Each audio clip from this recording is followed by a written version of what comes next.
नमस्ते। चलिए आज एक बहुत ही प्यारी सी कहानी सुनते हैं। ये कहानी है एक डॉल्फिन और एक कछुए की, उनकी अनोखी दोस्ती के बारे में, जिसका नाम है समुद्री बंधन। तो फिर देर किस बात की, चलो समुद्र की गहराइयों में एक डुबकी लगाते हैं। और जैसा कि हर अच्छी कहानी में होता है, हमारी कहानी की शुरुआत भी होती है इन जादुई शब्दों से। ये शब्द हमें सीधा एक ऐसी दुनिया में ले जाएंगे जो पूरी तरह से रंगों और अजूबों से भरी हुई है। तो चलिए सबसे पहले मिलते हैं अपनी कहानी की हीरोइन से। ये है एक चंचल सी डॉल्फिन जिसकी एनर्जी और खुशी, अरे उसकी तो लहरें पूरे समुंदर में महसूस होती थीं। तो इसका नाम है मीरा।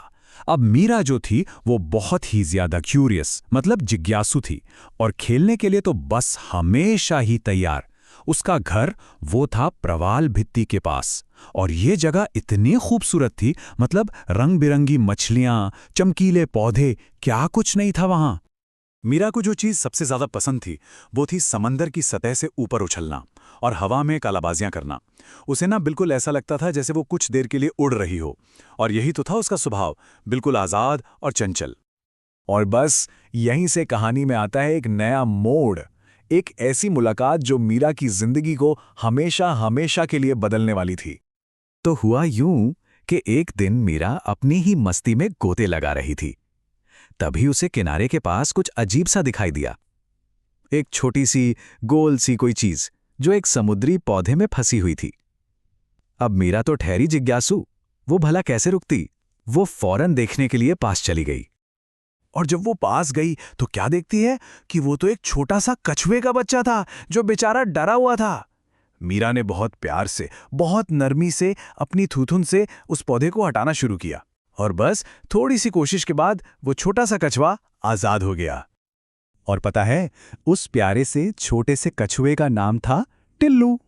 जैसे ही वो आजाद हुआ ना, उसने अपनी छोटी छोटी आंखों से मीरा की तरफ देखा, और बस वहीं से एक नई दोस्ती की शुरुआत हुई।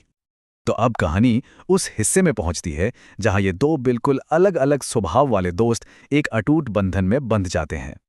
ये दोनों दोस्त एक दूसरे से कितने अलग थे, सोचिए जरा। एक तरफ थी मीरा जो इतनी तेजी से तैरती थी, वो टिल्लू को समंदर के गहरे और शांत कोनों की कहानियां सुनाती थी। और दूसरी तरफ था टिल्लू जो धीरे धीरे तैरता था। वो मीरा को बताता था किनारे की गर्म रेत और वहां मिलने वाले स्वादिष्ट शैवाल के बारे में। लेकिन उनकी दोस्ती सिर्फ कहानियों तक ही नहीं थी। ये दोस्ती एक दूसरे से सीखने की भी थी, एक दूसरे को कुछ देने की भी। जैसे मीरा ने टिल्लू को सुरक्षा का एहसास दिया, तो वहीं टिल्लू ने मीरा को एक बहुत कीमती चीज सिखाई, और वो था धैर्य। तो चलिए अब कहानी के आखिरी और सबसे जरूरी हिस्से पर आते हैं, वो हिस्सा जो हमें एक बहुत गहरी सीख देता है। कहानी की सबसे बड़ी सीख क्या है? यही कि दोस्ती करने के लिए किसी की रफ्तार या रंग रूप मायने नहीं रखता। यही तो है इस पूरी कहानी का मतलब। असली दोस्ती इन सब चीजों से बहुत ऊपर होती है। सबसे जरूरी बात क्या है? बस एक दूसरे की मदद करना।